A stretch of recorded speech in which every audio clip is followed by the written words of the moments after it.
நாங்கள் சிரித்துக் கொண்டிருந்தோம்.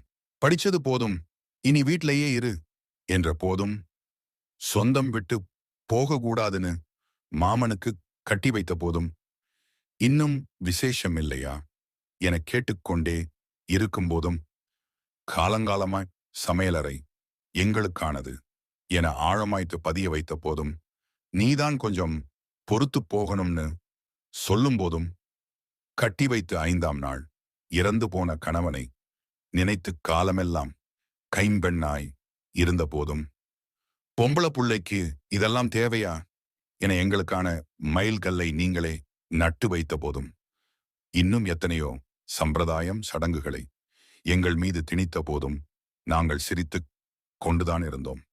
என்றாவது ஒரு நாள், இதெல்லாம் உனக்கு பிடித்திருக்கிறதா என்று நீங்கள் அக்கறையோடு கேட்ட பொழுதுதான் தாழ முடியாமல் உடைந்து அழுது விடுகிறோம். இனிய மகளிர் தின வாழ்த்துக்கள்.